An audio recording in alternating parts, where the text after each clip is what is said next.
What are the biggest questions facing your team during spring ball? You're talking ball with the SEC squad. From Alabama to Tennessee, from Georgia to Oklahoma, from Auburn to Texas, it's the local experts of the Locked On Podcast Network bringing you scoops, breakdowns, and the most comprehensive preview of the upcoming SEC weekend. It's the SEC squad, and we have a seat for you. Hurt feelings and thin skin are prohibited. Squad up, you're part of the SEC squad.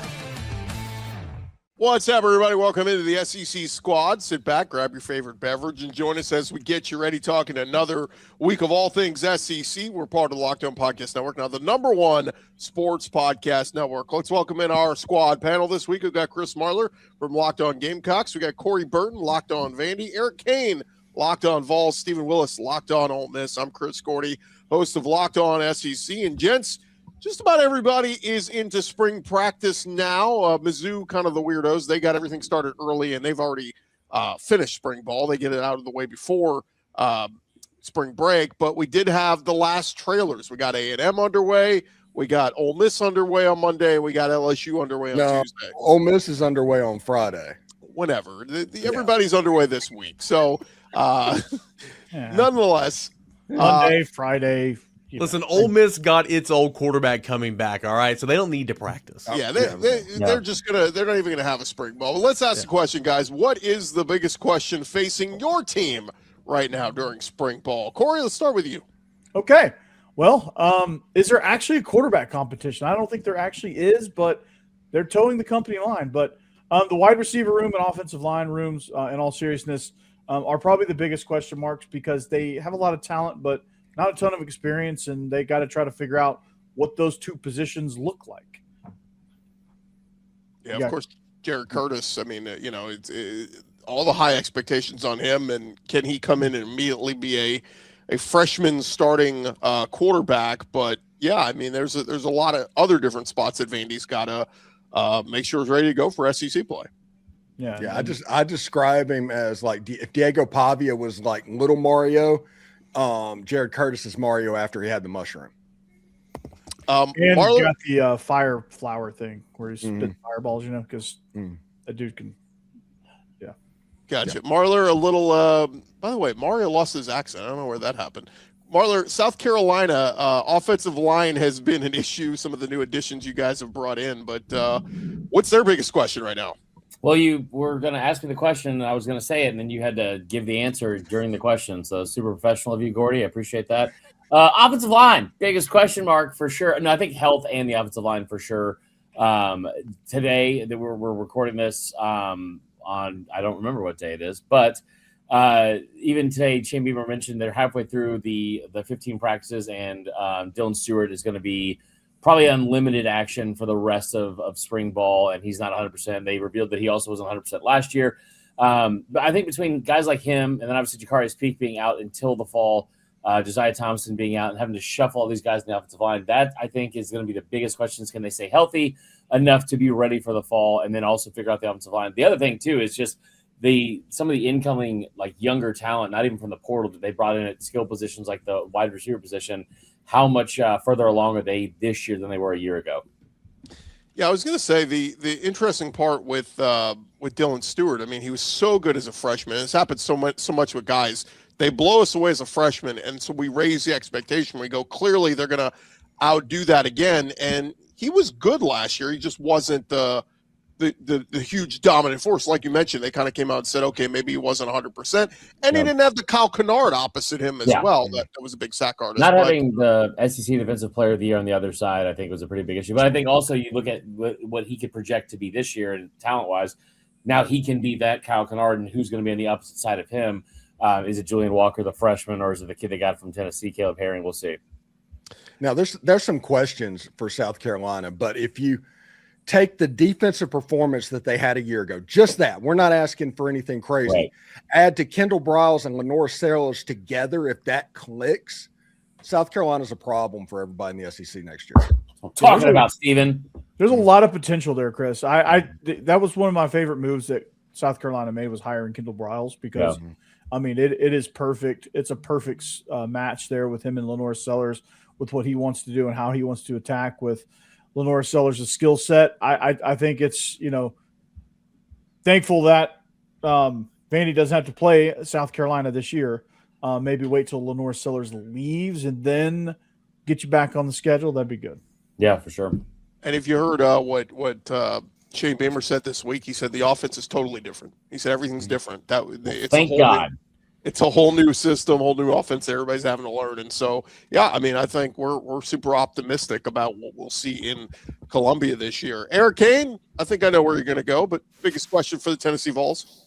Yeah, Marler, we're recording this on Wednesday night, opening day in the Bay, and the Yankees put up 5 over the Giants in the second. So biggest worry here in Knoxville is Tony Vitello going to Fayetteville here pretty soon. But no, it's quarterback, no doubt. Again, Steven got his veteran quarterback back, and Tennessee didn't. So is Tennessee going to start a true freshman like Vanderbilt and Jerry Curtis, but with Faison Brandon? Or is Tennessee going to go the redshirt freshman route with George McIntyre? Ryan Staub is here. He started a game or two over the last couple of years at Colorado. He's not really in this competition. It's George or Faison.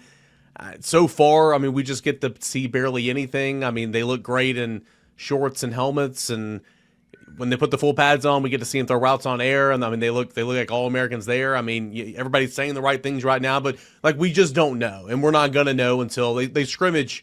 I guess would be today they scrimmage, and we'll get to hear some how they performed after that and everything. But quarterback. I mean, the offense overall for Tennessee returned so much. You feel really good about the weapons and the offensive line surrounding said quarterback, but quarterback's the most important position in all of sports, so you can't be really bad there. So we'll see what happens. I think I'm a little worried too. I mean, just staying healthy, right? I mean, we saw David Hobbs, the D lineman. He's going to miss the rest of the spring with an injury, and I think I'm just jaded with Tennessee on the Jermod McCoy. All the DB injuries they had last year. It's like, man, I just want to see him get out of spring healthy. Like Jermod got hurt training at his home in Texas in January, like 1st of January, like just the crappiest thing. And yeah, Ricky Gibson got hurt there in the opener, and Tennessee was playing. Tennessee went out and got Colton Hood as just an insurance policy, and turns out he's going to be a first rounder. I mean, that turned out pretty well. And Ty Redmond, who was forced into action last year at corner as a true freshman, that got picked on a lot earlier in the year. I think he's going to be one of the best corners in the SEC this year, one of the top returning corners in the SEC. But yeah, like I've got. I mean, everybody's going to talk about the quarterbacks, no doubt. I mean, I've got some big time questions about like the entire defense. Don't get me wrong, right? But the defensive line, you lost so much from a group that underperformed last year. And talk about David Hobbs. I mean, Tennessee's having to count on him to play a ton of snaps, and he is never healthy. Nathan Robinson is never healthy, and so yeah, again, like spring's great and all. Spring is not what it used to be. We don't get to see anything. We don't know what's really happening, but we'll see what Josh Heupel says and barely says in front of the microphone tomorrow. Eric, just to get a heads up about it, on the quarterback position, do either one of them, how far can they throw an orange, and is either one a rocket ship builder? Neither one is a rocket ship builder, and that's really unfortunate because the last one was really, really good. Yeah, who cares about throwing the orange, because the quarterback that did that was not very good. But this is why, again, like I just don't worry about Josh Heupel and quarterbacks. I'm sorry. Like you got Aguilar off the waiver wire, and he led the SEC in passing last year. Joe Milton accounted for over 3,000 yards through the air. Like, and he threw an orange 90 yards. Yeah, it's just Joe Milton is the prototypical, has all the tools but just can't play, and Josh Heupel got him to play. Like I understand there's serious questions, and I've got more than anybody. I'm still not really worried about it. Maybe that's on me, though. I don't know. But traditionally speaking, too, in a Heupel offense, just the way schematically it breaks down and the X to O's and how the splits he has the offense, the biggest thing is the easier it is to spell the last name or pronounce it of his quarterback, the more success they have tended to have. So, and they usually stay longer, too. So I'm excited for George McIntyre, my favorite Beatle, and Faison Brandon. So it should be great. Yeah. He could use another hooker there. By the way, Aguilar led Choppy's going to bleep that out there, Corey. Sorry. He led the SEC in 99-yard pick sixes too. So that's he did. Yeah. How about we just not put the football through the air on the goal line playing Alabama? Probably a good idea. That's fair. Steven, Ole Miss, whenever the hell they get started with camp, what's their biggest question? Well, we assume the question. No, everybody's going to talk about the offensive tackle position, and we're going to go over that ad nauseum for the next couple of weeks. But the one thing that I'm interested in, especially in the routes versus air portion of spring practice, is Jonte Cook. He has to find consistency. He was one of the most electric players I've ever seen coming out of high school at Under Armour. It was amazing. He went to Texas and kind of just fell flat. Got kicked out of Washington, went to Syracuse, and there was the electricity again. Is he going to bring that to Oxford, Mississippi? Because one of the most consistent players on the football team was Caden Lee. He's no longer there. You have to replace that. It can't just be Deuce Alexander and the other players that are going to go on. Jonte Cook has a big role to play on this football team. I like that. I would say it's the wide receiver room as a whole. I mean, we know Deuce Alexander was good, but Darryl Gill, Horatio Fields. I mean, it's just a lot of new guys, and we've become accustomed to this for Ole Miss because it feels like it's a whole new wide receiver room every year. But every single year. Yeah, but it's just all about who's going to emerge and who's going to be that guy, The one weird question in this receiver room that Ole Miss over the last 15 years, there's always been that big wide receiver. They've always had that. This year, they're going to be relying on a freshman. Now, he was a 5-star freshman, but he's going to be a redshirt freshman on the outside, potentially Caleb Cunningham starting at the X. Is he's that big player? Is he the Trey Harris? That is something I'm interested in. But like I said, Jonte Cook and Caleb Cunningham and them on the side of the field, if they are just really good, this offense with Keewan Lacey and Trinidad Chambliss is going to be very hard to stop. Well, we know Lane Kiffin and Charlie Weiss will put him in great positions. So, joking. Or the person that ran the offense from 21 to 23. John David Baker. Talking about Matt Luke, former head coach, Ole Miss football. Rich Rod. When we return, fellas, we are going to hit on some of the teams we didn't talk about. So be thinking of one of the other teams in the SEC. What you think the biggest question is for some of those other ones. We'll discuss that when the squad returns, coming up next. Hey, first, guys, workplace, chaos, deadline stacking up, inbox overflowing in the one position you need to fill, still sitting open when the pressure's on, and you need to make the right hire. This is a job for Indeed sponsored jobs. They're going to help you find the people who actually fit what you're looking for. So you're not just hoping the right candidate stumbles across your post. And here's a stat that says it all. In the minute we've been talking to you, companies like yours made 27 hires on Indeed, according to Indeed data worldwide. So if you're hiring, spend less time searching, more time interviewing candidates who check all the boxes with Indeed-sponsored jobs. When you need the right person, cut through the chaos. It's a job for Indeed-sponsored jobs. The listeners of our show, they will get $75 sponsored job credit to help get your job the premium status it deserves at Indeed.com/podcast. Indeed.com/podcast. Terms and conditions apply. If you need to hire, that's a job for Indeed-sponsored jobs. And hey, what if sports were traded like markets? Now you can put your sports IQ to work in real time with Robinhood prediction markets. And it's not just you against the house. It's you participating in a live market. You can buy or sell your positions live all game long. Use your sports knowledge in the moments that matter. Robinhood prediction markets changes the game. It's people moving the action, so when momentum shifts, you can move with it. I always knew the game, but never had a dynamic way to apply that knowledge. Now I can actually take part live in a market powered by people. You're no longer just a spectator. Play by play, you decide. Trade every play with Robinhood, now available across the U.S. Download the Robinhood app now to begin. Futures and cleared swaps trading involves significant risk and is not appropriate for everyone. Event contracts are offered by Robinhood Derivatives, LLC, a registered futures commission merchant and swap firm. SEC squad rolling along here. And gents, first want to remind our folks, thank you for making Locked On SEC and all of our shows your first listen of the day. Thank you for making Locked On the #1 sports podcast network. And a reminder, you can get the first month of the Everydayer Club. When you use our code MARCH, you will unlock ad-free episodes and entry into our private listener group chat where Chris Marlowe will send you weird emojis. Click on the link in our show notes, LockedOnPodcast.com/Everydayer. All right, gentlemen, let's hit on some of the other teams. We hit on all of the teams that you guys cover. Marler's in a unique spot. He was actually at LSU practice the other day. So, Marler, give us a thought on what you think the biggest question is for LSU going into the season. Is this team 3 or 2 for you? What's that?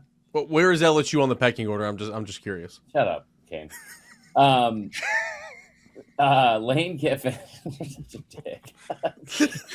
My biggest question for LSU is how much tanner can Lane Kiffin get before the season starts? Because that man is basted. Looks fantastic. I think the biggest question for me is how quickly can he get them to gel? I saw the first 5 periods of that practice. I think Sam Leavitt is obviously going to be your quarterback. I think the big thing for me is who's going to be the backup, because we've seen this time and time again. And I'm looking through here. I think outside of Corey, it feels like every quarterback maybe I'm wrong. Maybe it's only South Carolina that's had to have a backup quarterback play significant time over the past 2 years. But for the most part, you see around the SEC, very good point, Steven. You see these backups that have to step in at some point during the season. Arch 2 years ago with Quinn, and obviously the stuff with Alabama over the past couple of years. There's every single place has had some issues with the health through the 12-game season. I think it's only going to get worse with a 9-game conference season.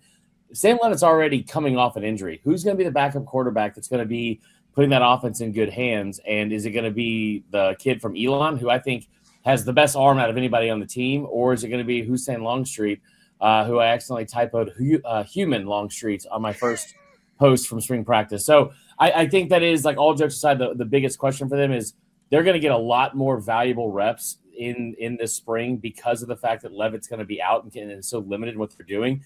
But who is going to be number 2 on that depth chart? And is he going to be good enough to do something similar like we saw last year at Ole Miss? I was going to say, Leavitt, and you said it right there. I mean, my understanding was Leavitt wasn't going to do anything in spring. And so what an opportunity there to see what you got behind him, right? Because, again, it could be you're one play away. I mean, here at Tennessee, man, knock on wood, Tennessee's not had – I mean, Nico was out for a half one time. I mean, Nico was questionable going into the Georgia game, but he missed 2 quarters. I mean, Tennessee's quarterbacks – Hendon got hurt at the end of 22. With 1 game left. But Tennessee's quarterbacks haven't missed a whole lot of time. But, man, you're just 1 play away. And it's all 3 quarterbacks are new, correct? New to LSU. It's a new system, obviously. There's a lot going on. So Sam Leavitt's going to be the guy regardless. Sam Leavitt can step into any offense and probably thrive. So just kind of figuring out what you got behind him. And remember, as somebody that's been through the Lane Kiffin experience before, me too. Jackson Dart got knocked out of the Georgia game in 2024. Obviously, Trinidad Chambliss took over last year. Matt Corral missed a Sugar Bowl. The backup quarterback usually plays a game in the Lane Kiffin system. I think that the other big thing too, I think, is that offensive line. Every team that I cover professionally apparently is just destined to have the worst offensive line imaginable. And South Carolina has been bad. Obviously, LSU was really bad last year. How are they going to be able to protect up front? And I think the bigger thing for me is they brought in the staff with a lot of really high quality staff members, play callers, like recruiters, developers, all that kind of stuff.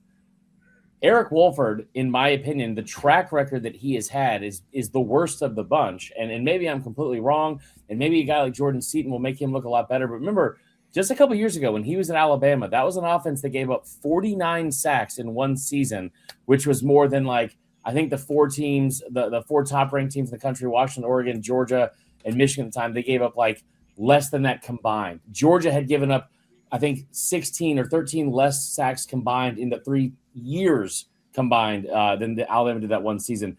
I don't think he is going to be some incredible developer of talent on the offensive line, so that could still be a big issue for him, especially with an injured quarterback. And one thing that's interesting for LSU, sorry about that, Chris, but every stop that Lane Kiffin has made before this one, there has been somebody on that Art Briles tree. Now, there's things that you can say about Art Briles, but there's been somebody there to put in the system. This is the first time where he is putting in the system himself. I don't know what that means, but it might mean something. I think it's a good point, too. Let's jump around because we got 9 other teams I do want to touch on. Corey, I'll give you Georgia. What do you think is the biggest question for Georgia this spring? I think just kind of maintaining that consistency and just kind of seeing how some of the new guys and new faces fit within Mike Bobo's scheme. I think when you look at the development of Gunnar Stockton, how much more electric is he going to be in year 2 as a starter, or year 2 and some change as a starter? And what is this team going to actually look like? Can they get over the hump in the playoff? First of all, they get in the playoff and they're one and done. Can they find a pass rush? I mean, they return a lot of experience on defense. So that's something that I think they're excited about. But I think there's some questions with Glenn Schumann and just kind of how they organize this defense. And I don't know if last year some of their problems were inexperience and some of the gaps that they had in their defensive coverage, especially the pass rush, was just inexperience or not the right calls. But they've got some things to figure out from a pass rush perspective if they're going to three-peat as SEC champs. That's the biggest one for me is pass rush. Georgia, we were not used to seeing them have a lack of a pass rush. They've been a football factory for elite D linemen, and it's like, where's Jordan Davis? Where's Javon Walker? I mean, they were missing those guys, I just don't know where it was going to come from, and I don't think that they had guys that were big time playmakers, or at least had that mentality last season. Maybe they developed that a little bit, and maybe they'll develop that a little bit in the spring, but they've got to have somebody who you're just deathly afraid of coming after the passer. Steven, you want me to give you the other side of the Egg Bowl? You want to do Mississippi State? I can take it. They have been dreadfully bad over the last 2 years. And you have a quarterback that struggles throwing the football, but he is absolutely electric running the football. So Jeff Lebby, what he has this year is basically what Oklahoma and Nebraska had in the 70s and 80s. If they get behind, it's done. But if Mississippi State gets up on you to where he can run that quarterback, they're going to be a real problem. But if you jump on them, they're not going to be able to catch up. Kamario Taylor he's an interesting quarterback. I like him talent-wise. It's just them trying to figure out just kind of how he operates and what he does well and try to take advantage of that and, try to protect him from what he doesn't do well as he tries to develop that part of his game. That's just going to be that they got to figure that out this spring. Yeah, the problem Mississippi had is Go ahead, Steven. My bad. The problem is they put out a video of like the three best passes that he made during a practice, and one of them was an arrow screen, and that's a problem. That is a problem. Look, they were better last year, Mississippi State. It just you lost a lot of those. What Brendan Thompson was awesome. He's gone. He's off to the NFL. So there's a lot of pieces they have to replace from that team that was improved. Eric, before we grab a break, you want to pick one of your old East teams? I'll give you a choice of Florida, Kentucky, Mizzou. I guess I can talk about the Gators. No, Kentucky. Go. I mean, new coach, Will Stein's money. New coaching staff, new quarterback. I mean, Kentucky always gets a nice quarterback from the transfer portal. And then Kentucky used to run the football as well as anybody in the SEC. Haven't done that in a couple of years. I don't know anything about Kentucky. They got C.J. Baxter, the former Texas running back. Okay, he's there. Yeah, solid. I mean, Stein's how Will Stein can handle being a head coach for the first. Yeah, I mean that's the biggest question. That's the biggest question for a lot of these guys. I mean, I thought for some reason I thought you were going to give me Arkansas, and I know that's not an East team, but I think Arkansas. I'm so intrigued about them just because I don't think that they had it. They hired. I don't know why they hired him. He was not good at Memphis. He just wasn't. And when Arkansas fans didn't want that hire to be made, I mean that's an issue. And unlike Mississippi State where they just weren't very good, but man, they were competitive and they won a couple of games. Like Arkansas just didn't give you anything to cheer about. And and again, Kentucky, unless you're playing Ole Miss, you pretty much don't do anything. So I don't know. Running around stalking an ex-girlfriend. That game you're talking about. Yeah. Okay. I don't know much about Kentucky this year. I'm going to be honest with you. Florida. I think Florida's going to be okay. Florida's always going to have amazing talent. I think Florida's got a great coaching staff. I believe in Summerall.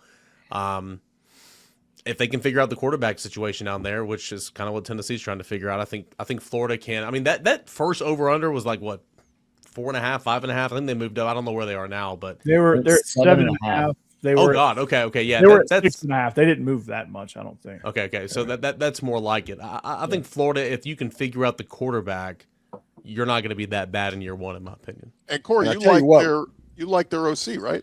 Yeah, I tend to like him. I've spent a few family reunions with old Buster Faulkner. Parkview Panther, baby. Yeah, Parkview grad for old Marler there.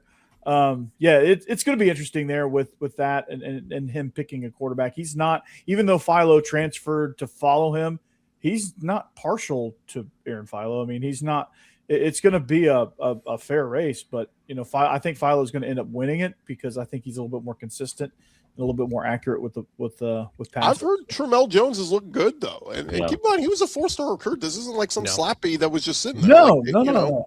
I think this is going to be like the slimmest of margins. Whoever wins this job, and it's probably going to go back and forth to Philo to Tramel Jones to Philo to Tramel Jones, and how they, how they report it and how you hear about them. So it's going to be, this one's might be down to like week 1. Yeah, and you better be careful because they could put film up there and see what Buster Faulkner did to Haynes King last year running the football. Just it's like everybody's going to, like South Park, try to lose. And by the way, Eric, you mentioned it. Will Stein's walking into a great situation in Kentucky when Mark Pope just set $20 million on fire. They're probably going to support that program moving forward a little bit. But will they? Will they though? The money they put in now's the best shot you got. True. The NIL they put into football this year was still surprising. You look at their the numbers, just and Gordy, correct me if I'm wrong, but I think off the top of my head, I'm pretty sure they had 29 guys they brought in. 20 of those guys are from Power 4 teams and or Notre Dame, and then I think 14, so nearly half of it also came from SEC teams. So they put together a strong class. It'll like you said earlier, it depends on like one, the schedule's not easy by any means, and then also it's Will Stein in year 1 as a head coach. So I get in trouble a lot on my own podcast for South Carolina saying this, so I don't mind saying it for someone else and jinxing them maybe. But it feels like it can't get worse. So that has been very wrong on my show several times. But I will also say I don't think it can get worse for Kentucky with what they have with Mark Pope. And like it's just so, Gordy, I know you got to go to break. I just want to get this parting shot in here. Like how Mark Stoops just fumbled so much these last 5 years. I mean, he was respectable. They had an MO, man. Played great defense, really good in the trenches, ran the football well. And then they started going out and getting quarterbacks through the portal. And you had so many weapons the last couple of years, and then they just all leave you. And like again, you had some signature wins, but then you'd fall back down to earth. Like I'm not saying that they would have contended for a college football playoff spot or anything, but like Kentucky, Mark Stoops just fumbled. Mark Stoops had a lot of talent there to win, not win big, but to win more.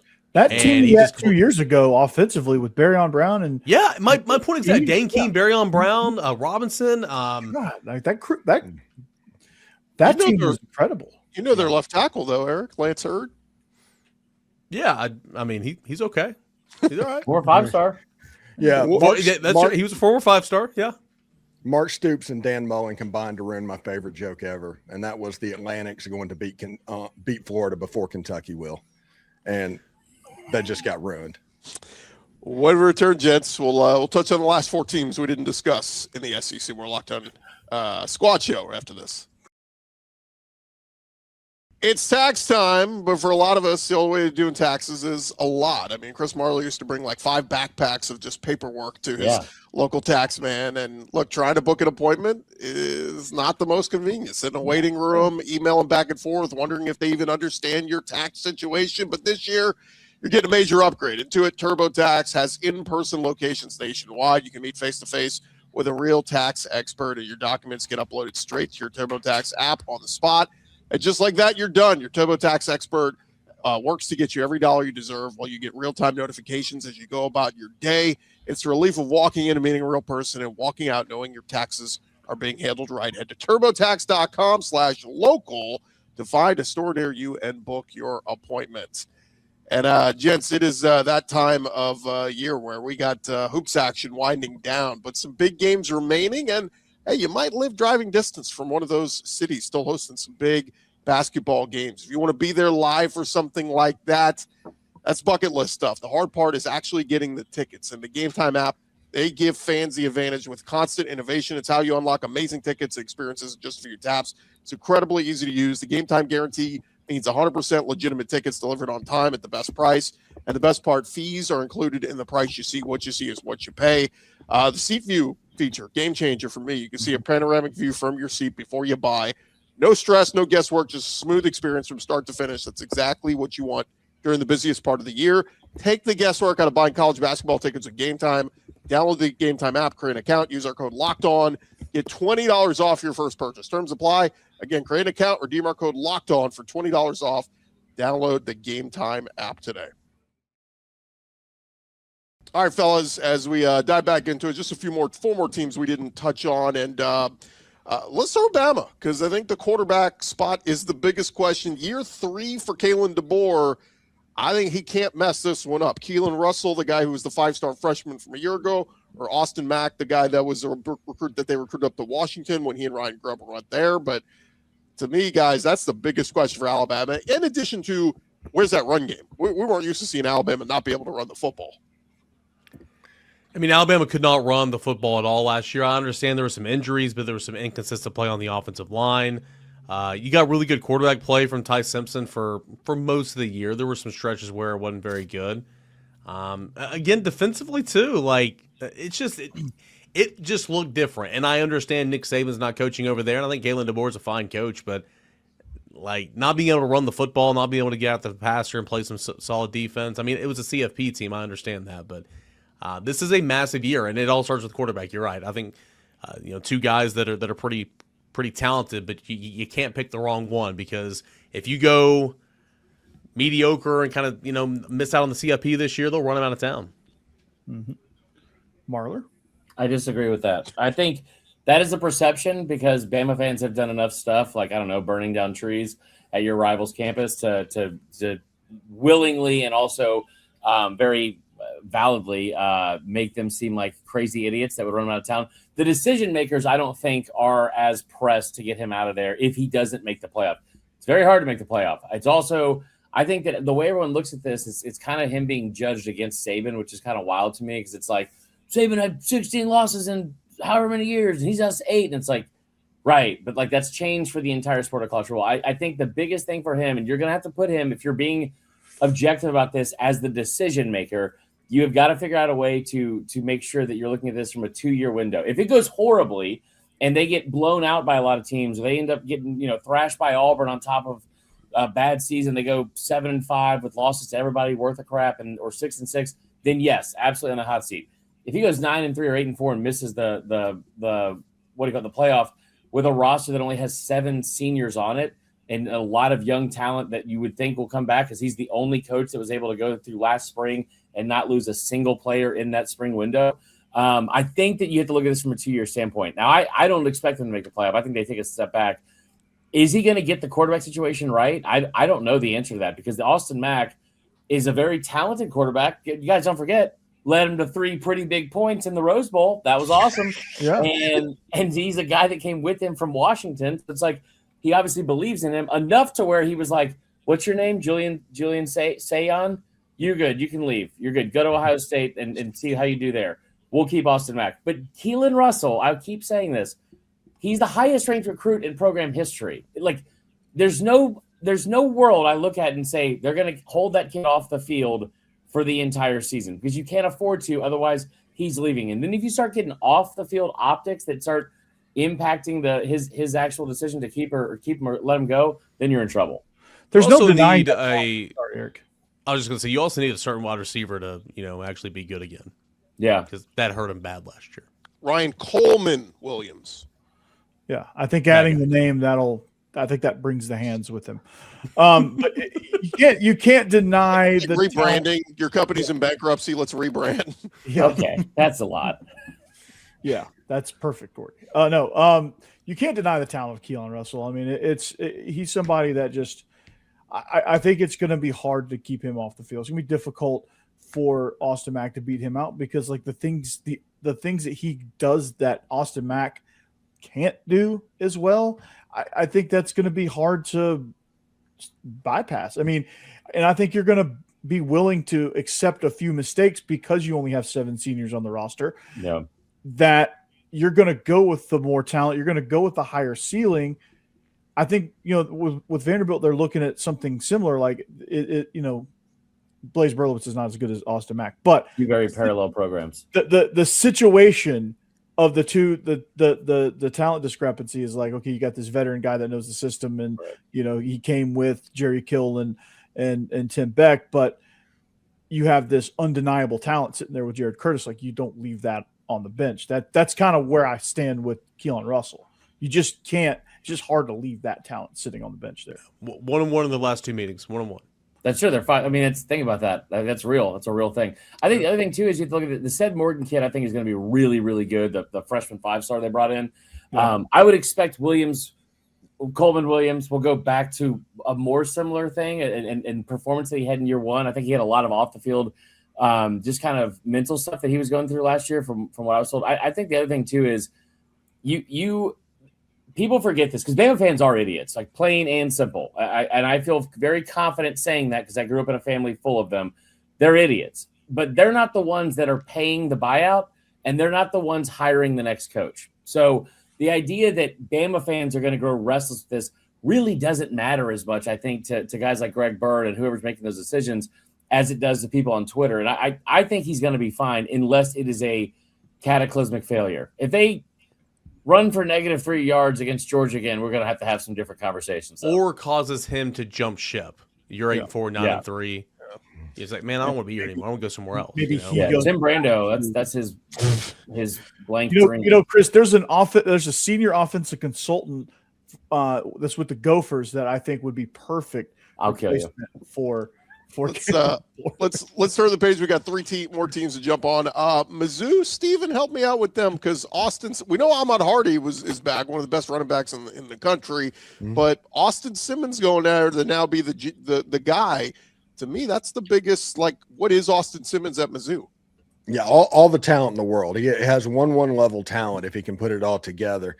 And him getting his security blanket, his boy, Caden Lee, to go up there with him. And Ahmad Hardy is a really good back. So you going into a situation to where you have a set RB1, you have a set wide receiver run, you have what you need. If they can block for him, I think he'll put up good numbers because Missouri, unlike at Ole Miss, is going to run a little bit more pro-style stuff.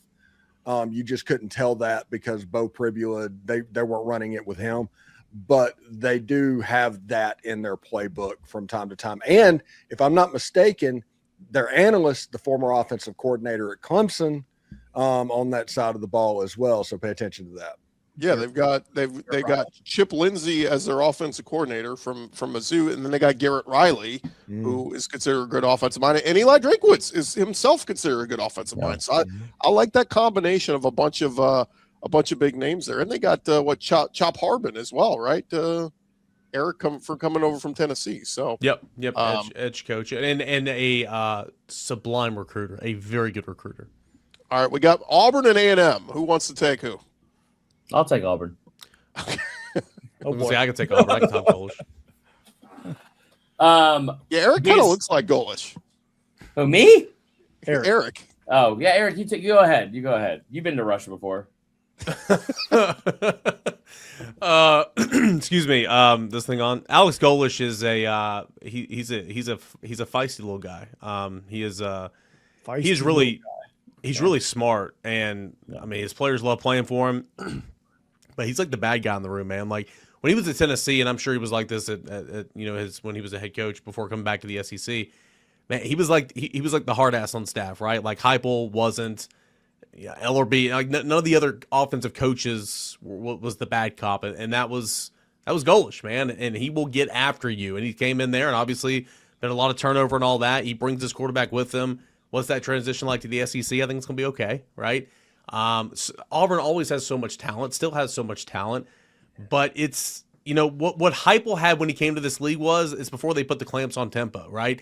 Year one, they went warp speed. Yeah. And they scored on Georgia on the first possession. I understand, check the final score, but like Tennessee could jump on teams early that first year in 2021, right?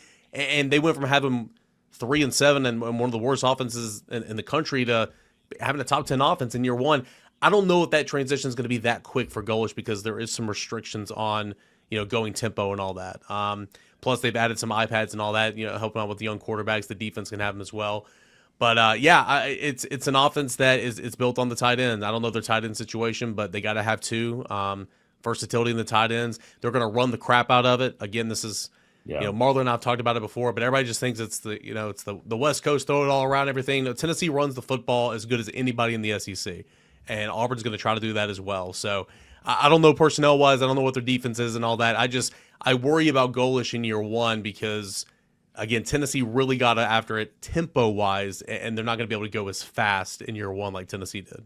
Also, the roster, I don't know that he's built the roster the way he wants it completely. So I think that factor also with him being his first year as a head coach in the SEC, I don't think it's going to be a horrible year, but like I think if you get them early, it's even more advantageous because when they figure it out, they'll be good because Golish is good. But it's all USF guys. When you said I don't know if they could absolutely challenge for the American. By the way, their tight end is Jonathan Eccles from USF. So it's like, it's a one-time Tennessee commit who decommitted, was committed to Tennessee for a year and a half, decommitted and went down there with Golish because Golish is the one that got the Auburn Bulls, are they redoing best the graphic logo? I've ever made? Yes, you had it. Oh my God, they had brought in 13 players from USF. Now, let me give you a fun little fact. Guess how many players Kurt Cignetti brought in from JMU when he got to Indiana? Over 20, right? 13 from JMU alone. So what I will tell you is that's a great number, and that's something you can hang your hat on if you're Auburn and get really excited about. But the biggest difference is that Indiana team didn't have to play a ranked opponent until week 11 or week 12. That's not going to be the case for Auburn. I think the most fascinating part about this is how important is the quarterback situation for them? Because Byron Brown is a really good quarterback at times, but they would be 2-0 against Bama in his starts against him if he could just complete a deep ball, just like one. And so, but I think also the other part is that's a $30 million roster, and in this day and age, that's not crazy, I guess. And there's several $30 million rosters around the Power 4 teams and programs, but you guys have seen the roster. Maybe I'm totally off base because a lot of it is talent that came with him. But is that a $30 million roster that he brought? I don't know. I will say this: Auburn fans are going to get to see competent offense for the first time in a couple of years. Yeah. By the way, watch intensity too. They're going to have a different attitude there, and that's something they need after the Hugh Freeze experience was. They're not listening to gospel music at practice. That was one of the players tweeted that, and it was like, jeez. Watch Cody Stigler. The Hillsong? Between Golish and DJ Durkin, oh my God. Cody Sigler on that D-line, I was told, has been eating this spring. So that's a name to keep an eye on a transfer. Cody Burns, former Auburn wide receiver quarterback, and he was here at Tennessee with Golish. He's the wide receivers coach there, too. There you go. I made a mistake, guys. I was looking at my old 14-team graphic. We left off Oklahoma, Texas. So we got a minute each for Texas, Texas A&M, and Oklahoma. I'll take Texas. My defense is going to be great at Texas. I think we're going to get great DB play, especially, and Steve has been really good at organizing practices and really giving me runway to implement my system there. For the Longhorns. So I think the people in Austin are going to be really excited with what we have coming on defense. Corey, open your eyes really wide. Give me a crazy look. Yeah, there you go. Tell somebody to do your job. Do your job. Do your job. Do your. By the way, I need a whiteboard behind me that I can break. Arch is doing well. He's recovering from off-season surgery, but he's Cam Coleman's going to be a stud, and they're. It's going to be a strong group for Texas, much to the chagrin of a lot of people around the SEC. Agreed. All right, who wants A&M or Oklahoma? I'll take Oklahoma. Year 2 and John Mateer, a healthy John Mateer with that defense because it's going to be good. If they spent any money at all and did any work in evaluation, Oklahoma is going to be very good. And also, Owen Heineke played 15 minutes of lacrosse, and the NCAA is trying to take a year of eligibility away from him. For that in football.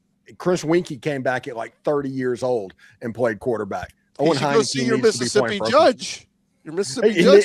Whoever the Oklahoma judge is hearing this needs to realize that because that's egregious. That's worse than what they did to Trinidad. There's no reason why that should have counted against his football eligibility.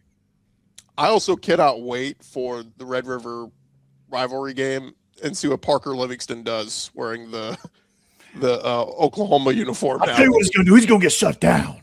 We got to end on that. Last one, A&M. To me, guys, the biggest concern is new coordinators, new OC and new DC. Marcel Reed, I think, is going to be fine.